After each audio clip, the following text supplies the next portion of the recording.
trouvez déjà auprès d'une rivière. Une rivière qui vient des montagnes et tout ça. Vous avez vu? L'eau, elle est fraîche. Vous êtes déjà baigné dedans? Nous, oui. Enfin, nous, à l'époque où je m'occupais d'adolescents, on était en Corse avec le frère Denisou et son épouse.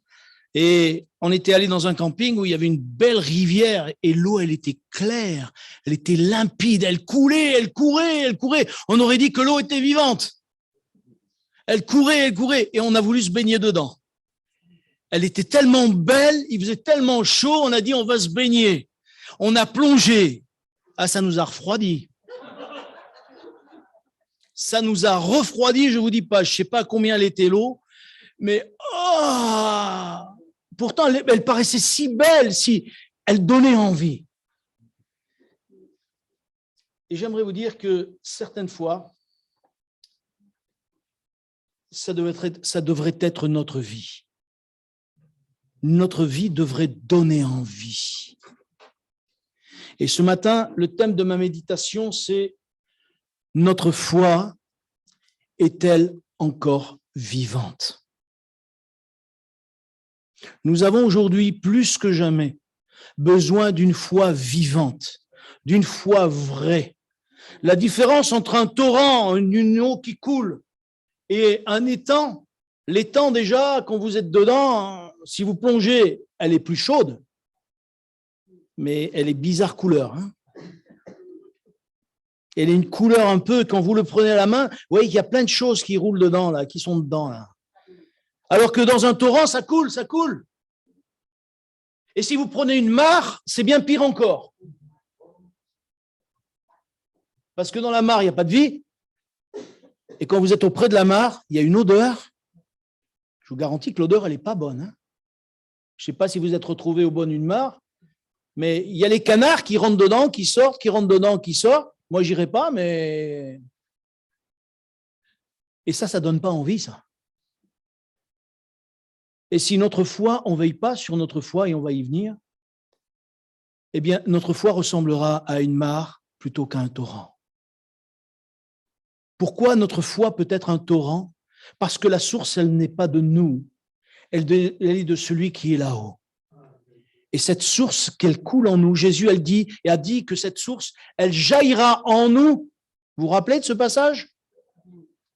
Elle jaillira en nous. Vous créez la vie éternelle. Et je crois qu'il ne faut pas se tromper. J'aimerais lire tout de suite un texte avec vous, s'il vous plaît, dans les psaumes, au chapitre 18. Parce que nous sommes confrontés aussi aux mêmes problèmes, aux mêmes difficultés que ceux qui nous entourent. Les mêmes choses.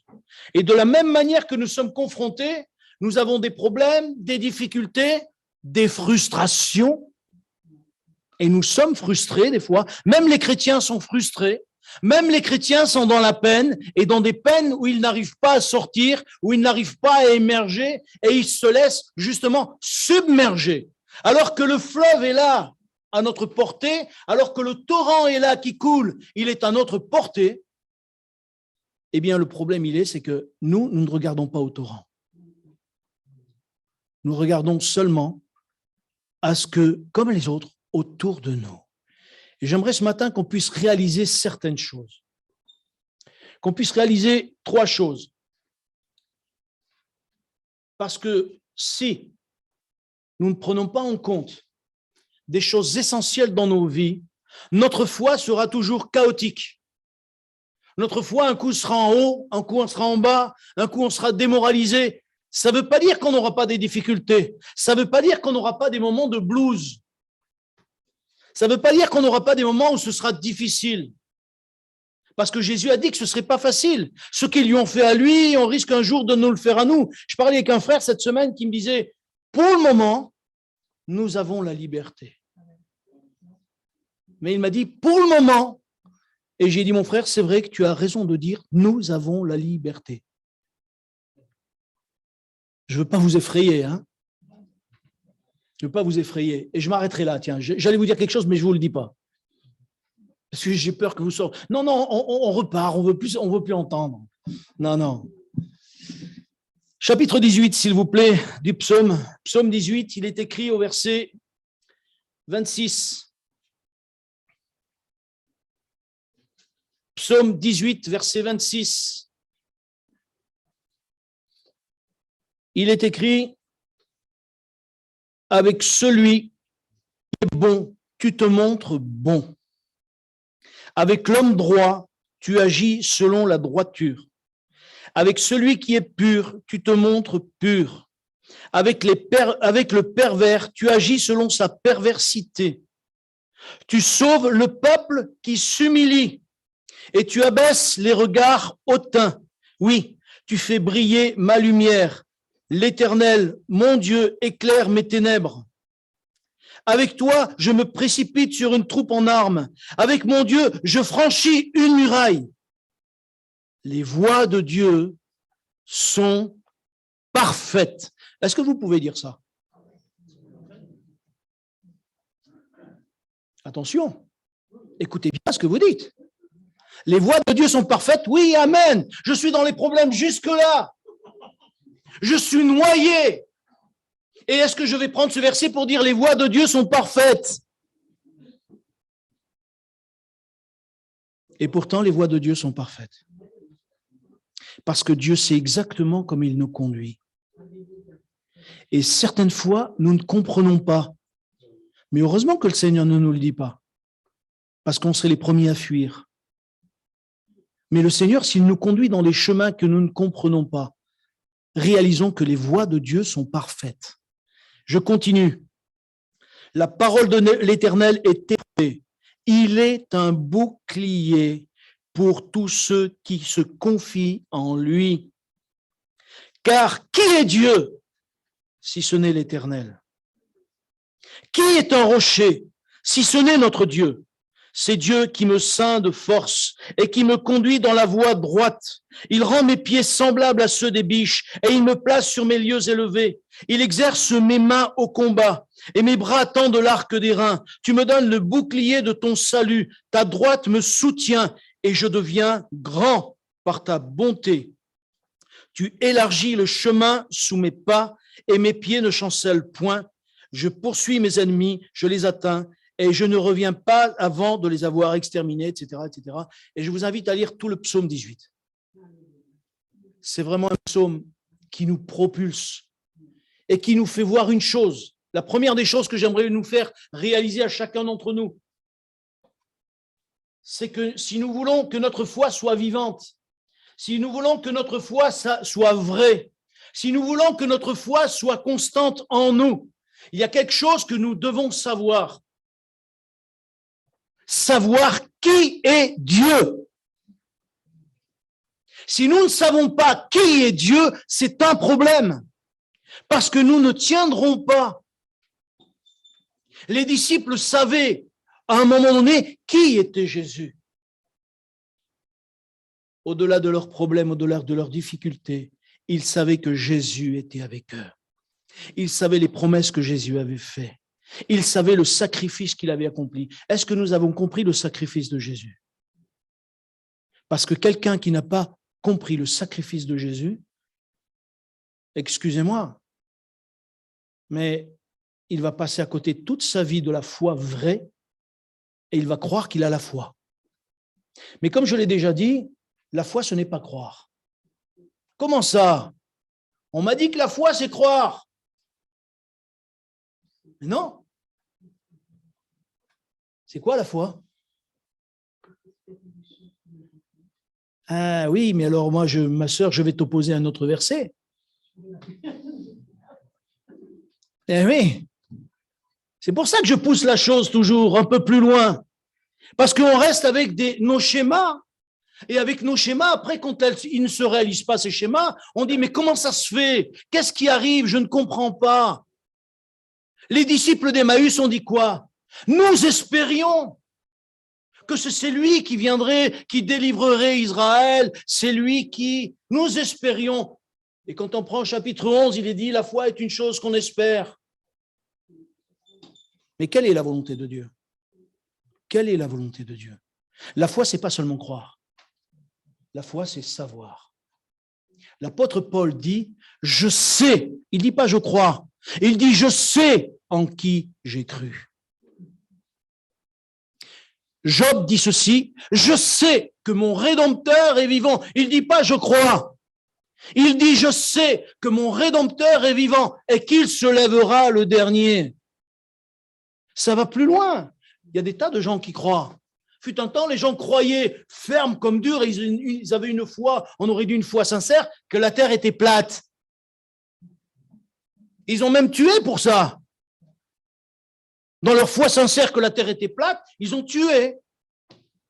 Mais ils ne savaient pas. À la différence, il y a tellement de choses, de gens qui ont cru n'importe quoi, tout est n'importe quoi. Il y a des gens qui croient en la religion. Ils croient que la religion sauve. Alors, je risque de choquer quelqu'un, mais les protestants croient que parce qu'ils ont vécu des choses extraordinaires dans le passé, aujourd'hui, ils sont dans la foi. Et un jour que je parlais avec un protestant, je lui ai dit, mais tu crois que Jésus guérit? Il me dit, non, mais ça, c'était avant, ça. Je dis, je ne comprends pas, moi. La Bible, elle dit que Jésus-Christ est le même hier, aujourd'hui et éternellement. Alors, ce qu'il a fait hier, il peut le faire aujourd'hui. S'il peut le faire aujourd'hui, la guérison est toujours possible. Il m'a dit, non, quand même. J'ai dit, ben si. Il me dit, écoute, je sais pas. Je dis, mais tu crois en Dieu? Il me dit, oui, je crois en Dieu. Mais la foi, c'est pas seulement croire. C'est savoir que Jésus-Christ est mon sauveur. C'est savoir qu'il a payé le prix afin que je sois une nouvelle créature. C'est savoir que véritablement, si je donne pas ma vie à Dieu, si je donne pas toute ma vie à Dieu, quand Jésus viendra, il ne me prendra pas. C'est pas parce qu'on fait partie des églises évangéliques qu'il va prendre tout le monde. Hein. Il va prendre tous ceux qui lui appartiennent, tous ceux qui ont le cœur entier pour lui. Pour ça, Jésus a dit, cherchez premièrement le royaume et la justice de Dieu et toutes choses vous seront données par-dessus. Parce que justement, il veut des cœurs entiers. Et si nous ne savons pas qui est Dieu, comment nous allons pouvoir avancer dans notre foi? Comment nous allons pouvoir marcher droit? Jésus dit, Dieu est esprit. Et il faut que ceux qui l'adorent en esprit et en vérité. Dieu est esprit. Et quand on dit ça, les gens disent oui, Dieu est esprit. Alors ils voient tout de suite des fantômes. Dieu, ce n'est pas un fantôme. Ben oui. Parce qu'ils ont des images bien calées dans leur tête par rapport à tout ce qu'ils entendent. Dieu est esprit. Quand on dit Dieu est omniscient, parce que c'est la nature de Dieu, Dieu est omniscient, il sait tout. Pourtant, il y en a qui pensent que s'ils disent des mensonges, personne ne va les voir. Ils peuvent mentir. Ils peuvent escroquer. Je parlais hier avec un frère encore, et il m'est revenu cette pensée, ça m'a monté une petite colère. J'ai dit, mais enfin, Seigneur, toi, tu connais toutes choses. Parce que, comme je le disais, il y en a qui sont des fois, même dans nos églises, c'est des menteurs. Et moi, il y a un gars qui se disait mon frère, il m'a vendu une voiture, et heureusement que j'ai fait attention parce que j'aurais pu me tuer moi et ma famille. Et quand j'ai su ça, j'ai dit, mais c'est un frère, ça? Un frère qui te vend une voiture et il sait que la voiture est en danger, parce que j'ai appris après qu'il savait que la voiture, elle avait un défaut, c'est pour ça qu'il l'a vendue. Mais même si c'est un païen, parce qu'on est chrétien, on ne doit pas le vendre. Attendez, mais Dieu, il le voit, ça. Dieu, il le voit, ça. C'est pas possible, ça. Vous croyez que quelqu'un comme ça, il a la foi? Quel genre de foi il a? Et moi, je me dis, Seigneur, apprends-nous à avoir la véritable foi. Cette foi qui te glorifie, cette foi qui honore ton nom. Parce que Dieu est justice et il fera justice. Parce que Dieu est pardon et il pardonnera. Parce que Dieu est amour et il aimera. Mais il nous aimera jusqu'au bout. Mais ce qu'il attend en retour, c'est que nous puissions l'aimer. Mais si nous ne connaissons pas Dieu, comment nous allons pouvoir dire et tenir ferme dans les moments difficiles? Je me rappelle, il y a une sœur un jour qui me racontait une histoire, c'était pendant la guerre 45, entre 40 et 45. C'était une sœur italienne qui est auprès du Seigneur, enfin je le crois. Et elle me disait, quand un jour en Italie, il y a des Allemands qui sont rentrés dans une église comme la nôtre. Ils ont chargé les armes et ils ont dit maintenant, tous ceux qui sont chrétiens, contre le mur. Ceux qui ne sont pas chrétiens, vous sortez. Le 3/4 de l'église s'est vidé. Et une fois qu'ils ont, tout le monde a fui, ceux qui ont voulu fuir, ils ont fui, ils ont fermé l'église à clé, ils ont posé les armes, ils ont posé les casques, ils ont dit, frères et sœurs, excusez-nous, mais il fallait qu'on sache vraiment qui étaient frères et sœurs, parce que sinon on mettait notre vie en danger. Je ne vous dis pas pour ceux qui sont partis, qui se disaient chrétiens. Si quelqu'un rentrait au milieu de nous et qui disait, mais en qui tu crois, toi? Renie Jésus, ou on te tue. Comment tenir dans la foi si on ne sait pas qui est Dieu? Comment tenir dans la foi si je ne dis pas, je sais que mon Rédempteur est vivant et qu'il se lèvera le dernier. Je sais que c'est que je vive, que je meure, je suis avec lui. Mais ma sœur, mon frère, aujourd'hui je parle comme ça, je ne sais pas demain ce que sera. Pierre a bien dit, Seigneur, mais avec toi jusqu'à la mort. Et après il a renié. Bien qu'après, il est mort pour le Seigneur. On ne sait pas ce qu'il en est. Mais comment tenir si nous ne connaissons pas Dieu, si nous ne connaissons pas ses promesses, si nous ne savons pas que Jésus a transformé notre vie? Parce que je tiens à dire que si Jésus ne vient pas transformer notre vie, nous ne pouvons pas tenir dans la foi. Si vous saviez le nombre de personnes que j'ai vues se faire baptiser et qui aujourd'hui sont dans les décors, je dis, Seigneur, mais qu'est-ce qui s'est passé? Qu'est-ce qui s'est passé? Et je me dis, c'est dommage, ils n'avaient pas ces versets ou ils n'ont pas réalisé ces versets. Verset 31, les voies de Dieu sont parfaites. La parole de l'Éternel est éprouvée. Il est un bouclier pour tous ceux qui le craignent, qui se confient en lui. C'est encore mieux. Car qui est Dieu si ce n'est l'Éternel? Et rien qu'avec ces versets déjà, on sait que Dieu est Dieu et qu'il tient toutes choses dans ses mains et que nos vœux, elles sont précieuses à ses yeux. Et nous devons vraiment tout faire, mes frères et sœurs, pour de plus en plus connaître la parole de Dieu, connaître Dieu lui-même, aller plus loin dans sa présence, aller plus loin dans sa communion, aller plus loin pour que le Seigneur nous révèle qui il est. Les disciples d'Emmaüs croyaient qu'ils espéraient que Jésus prenne le pouvoir et qu'il redonne le pouvoir. Et puis ça ne s'est passé pas comme ils voulaient, mais parce qu'il y a la volonté de Dieu derrière. Et nous ne savons pas quelle est la volonté de Dieu. Mais si nous ne savons pas, Dieu peut très bien nous aider. J'aimerais lire un autre texte avec vous, s'il vous plaît, parce qu'il y a une deuxième chose qu'il faut savoir faire. 2 Corinthiens, chapitre 13.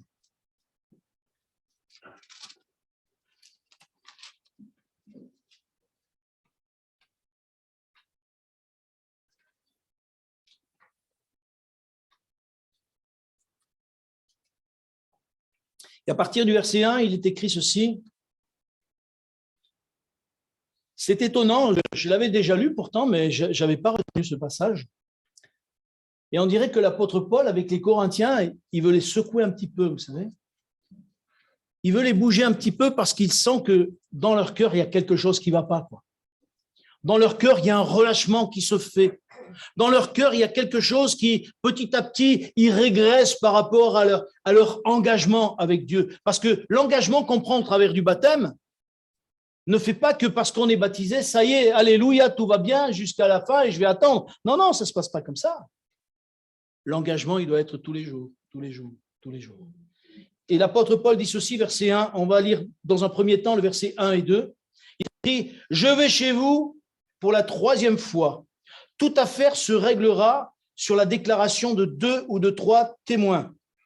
Lorsque j'étais présent pour la 2e fois, j'ai déjà dit, et aujourd'hui que je suis absent, je dis encore d'avance à ceux qui ont péché précédemment et à tous les autres que si je retourne chez vous, je n'userai d'aucun ménagement. Mais l'apôtre Paul, il ne s'arrête pas là. Parce qu'au verset 5, il dit ceci, examinez-vous vous-même, pour savoir si vous êtes dans la foi. Éprouvez-vous vous-même. Ne reconnaissez-vous pas que Jésus-Christ est en vous, à moins peut-être que vous ne soyez désapprouvés. Amen. Et je crois que dans la vie du chrétien, il doit y avoir tout au long de sa vie cette remise en question. Est-ce que je suis encore dans la foi? Fut un temps, il y a certains pensaient, je ne pense plus au micro, mais vous m'entendez quand même avec le micro là-bas au fond?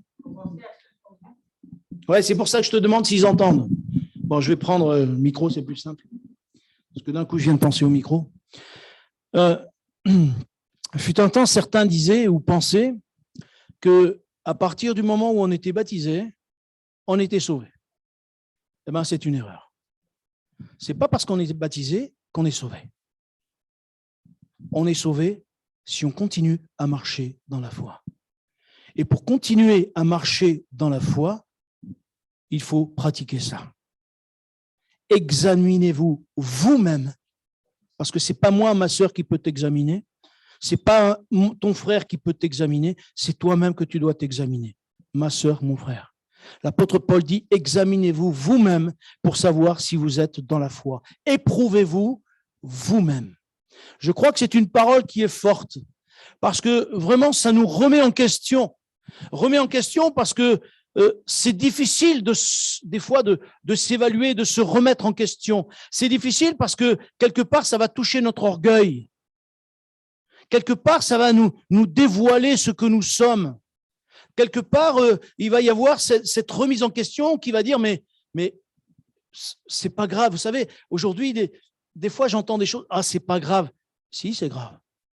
Si au fond de nous-mêmes, il y a quelque chose qui ne va pas, si au fond de nous-mêmes, on est partagé, si on fait du compromis, c'est mort. Ça veut dire qu'on est entre deux chaises. On ne peut pas faire du compromis. Ève, elle a laissé parler le diable. Et le fait de laisser parler le diable, ce qui est arrivé, c'est que le diable a pris le dessus sur elle. Et elle a fait un compromis. Eh bien, nous ne faisons pas de compromis avec le péché. On ne devait pas faire de compromis avec le diable ou avec les pensées de ce monde, les pensées du diable. Ah, vous allez me dire, non, mais quand même. Non, mais regardez bien autour de vous, c'est si facile de tomber, c'est si facile de glisser. Hein? Non, mais c'est pas grave, ça. Dire des gros mots, c'est pas grave aujourd'hui. Être en colère, c'est pas grave aujourd'hui. On peut se mettre en colère, on a le droit de se mettre en colère. Oui, bien sûr. Pourtant, Dieu nous demande d'abandonner toutes ces choses. L'apôtre Paul va dire quoi à Timothée? Il va lui dire que tes progrès soient évidents pour tous. Alors, déjà, si on se remet nous-mêmes en question, est-ce que je peux dire, Seigneur, est-ce que j'ai fait des progrès? Pourquoi pas demander au Maître, à notre Seigneur, à notre Père, Seigneur, est-ce que j'ai fait des progrès depuis que je marche dans la foi? Est-ce que mon caractère a changé? Est-ce que je suis plein de douceur? Est-ce que je suis toujours prêt à pardonner? Est-ce que je suis prêt à te donner tout ce que j'ai? Moi, je suis choqué de plus en plus parce que de plus en plus, on est de moins en moins à la prière. Ça fait bizarre de dire de plus en plus, on est de moins en moins. Mais comprenez ce que je veux dire? De plus en plus, les gens ne prient plus. De plus en plus, ils ne connaissent plus la parole. De plus en plus, ils vivent leur foi comme, je ne sais pas, une activité. Merci mon frère de le dire.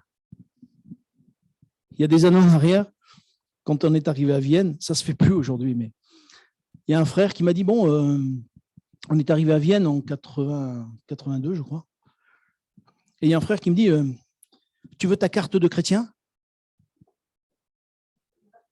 Je dis, pardon? Ben oui, les chrétiens, ils ont une carte. Je dis, mais je ne suis pas dans un club de foot, là. Il m'a dit, mais il s'est mis en colère et tout. Oh, tu te calmes déjà. J'ai dit, écoute-moi, ta carte, tu te la gardes. Hein. Moi, je ne suis pas dans un club de foot. J'appartiens à Jésus-Christ, pas à un club. Pas à un club. Ma soeur, mon frère, t'appartient à qui? À Jésus-Christ ou à l'Église? Oh, c'est pareil. Ben non. Parce que si demain l'Église dévie, tu vas dévier avec l'Église. Moi, je veux marcher avec Jésus-Christ. Mais pour marcher avec Jésus-Christ, il faut s'attacher à la parole. Il faut savoir se remettre en question.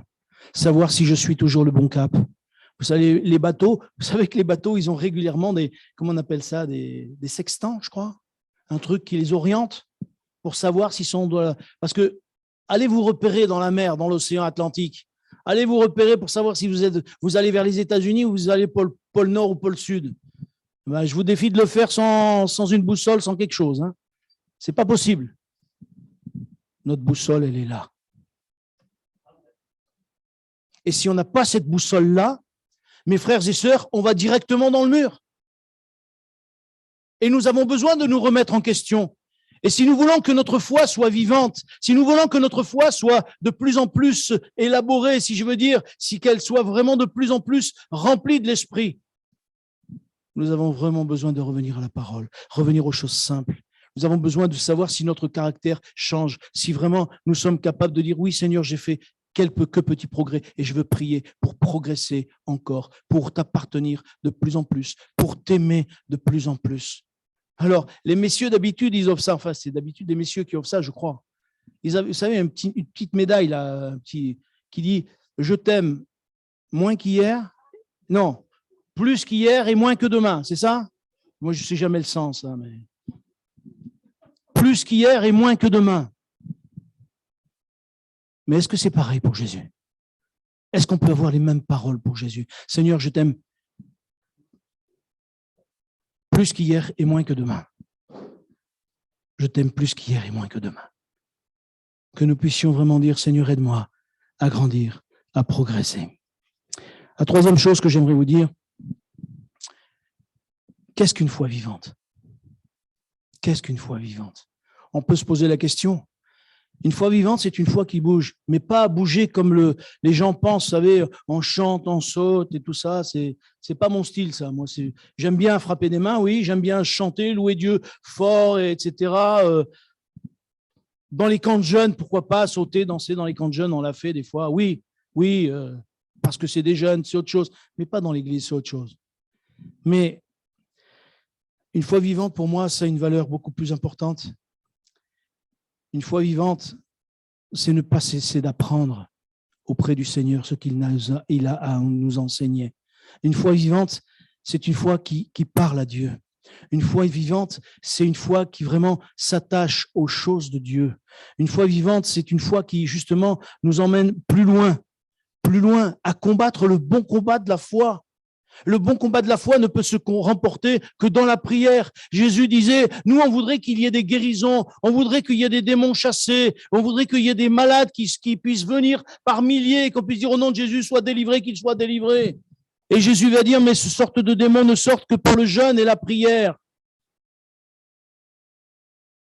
On verra tout à l'heure combien on sera dans le jeûne et la prière.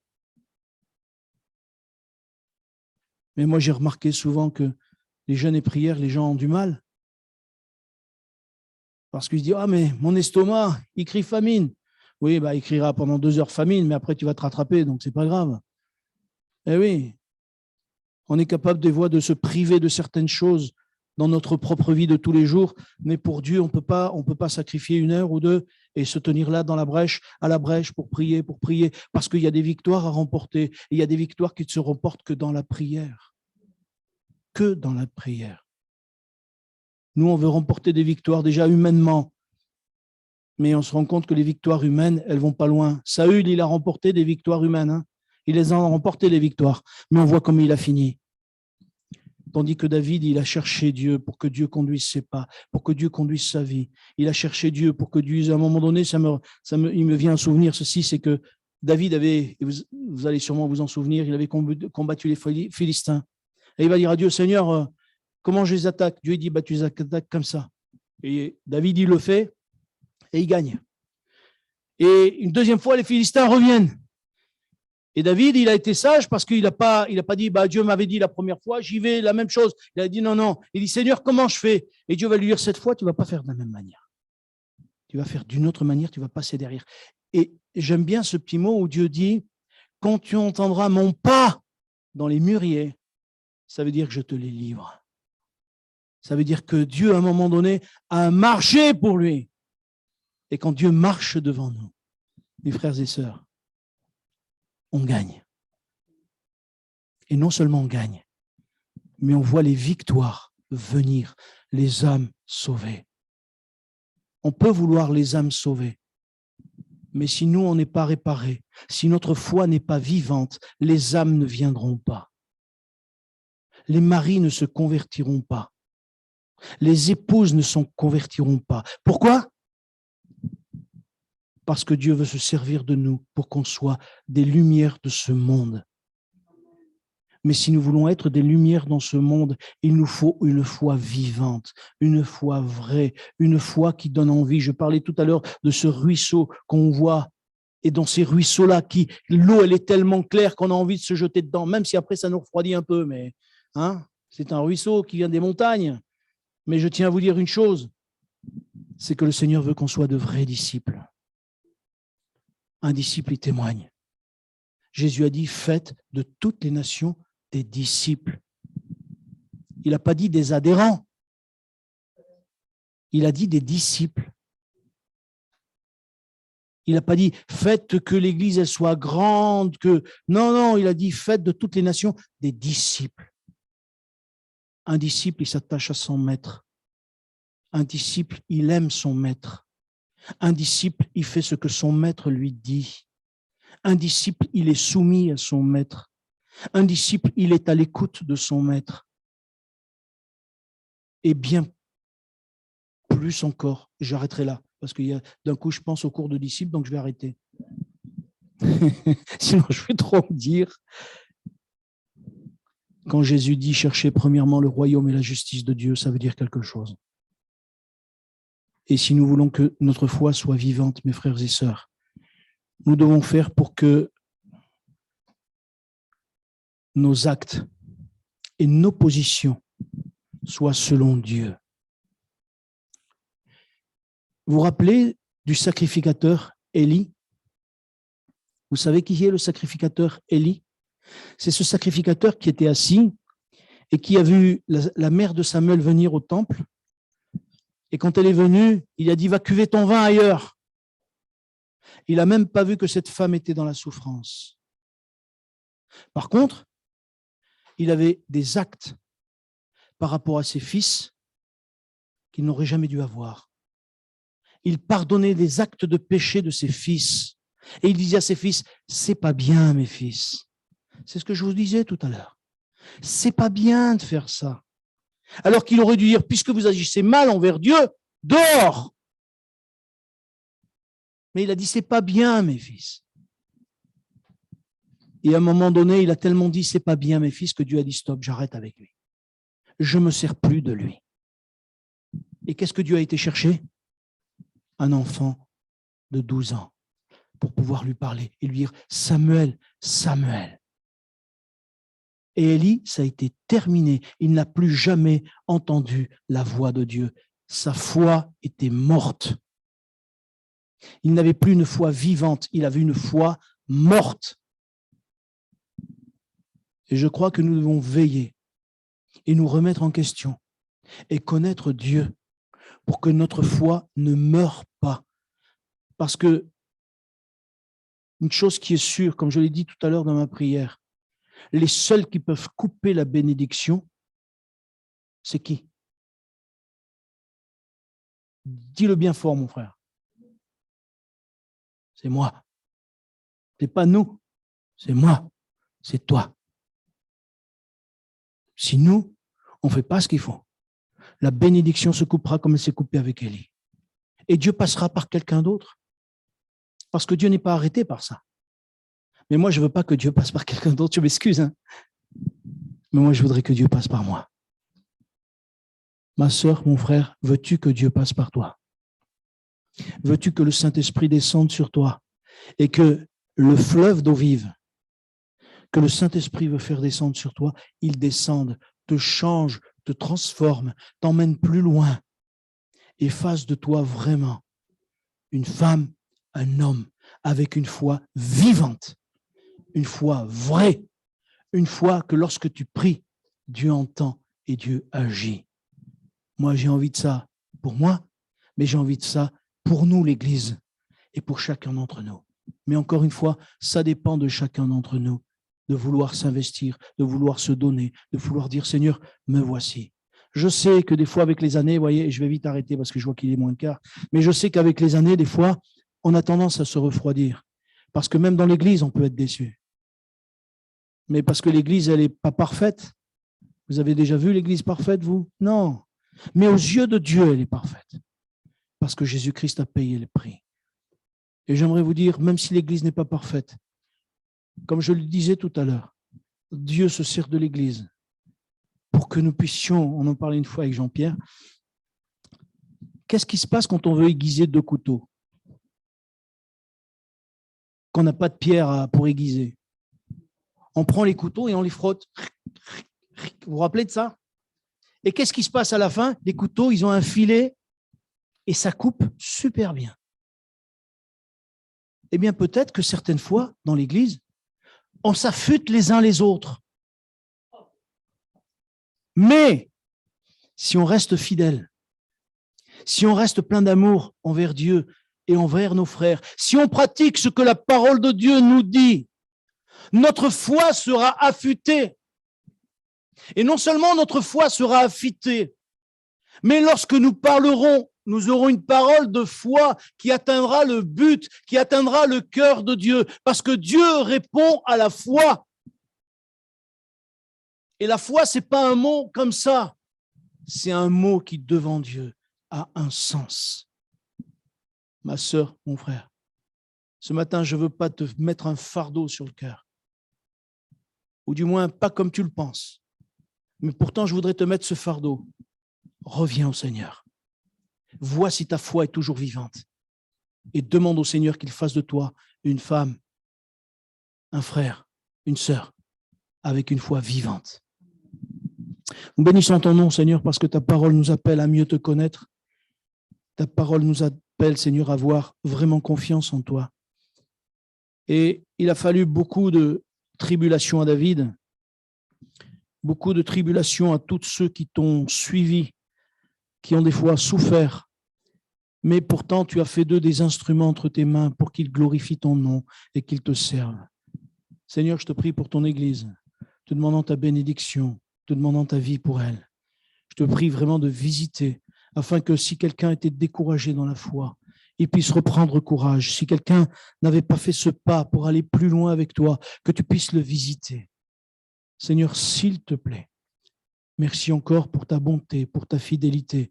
Il me vient à la pensée ce don qui a été apporté tout à l'heure. Et j'aimerais dire, si peut-être quelqu'un se trouve dans la difficulté de sa foi, eh bien, je veux prier pour toi, ma soeur, mon frère. Tu lèves ta main simplement. Je prierai pour toi. Alléluia. Jésus, oui, je t'ai vu. Alléluia. Merci. Je t'ai vu, ma soeur. Merci, Jésus. Tu es le Dieu fidèle. Je ne vais pas insister outre mesure. Il y a 2 personnes qui ont levé leurs mains, mais je vais prier pour elles, pour qu'elles soient renouvelées dans leur foi et que leur foi soit vivante. Seigneur, je te loue et te bénis parce que tu es un Dieu merveilleux. Tu connais ces 2 personnes mieux que moi-même parce que tu connais non seulement leur cœur, mais leur vie intérieure et leur vie, Seigneur, de tous les jours. Et je te prie de les aider afin qu'au travers de cette vie de tous les jours qui n'est pas toujours facile, tu puisses faire d'elles des instruments entre tes mains et des instruments de foi, que leur foi soit vivante, que leur foi soit renouvelée, que leur foi soit, Seigneur, toute nouvelle en toi. Seigneur, au nom de Jésus, merci pour ta grâce, merci pour ta bonté. Amen.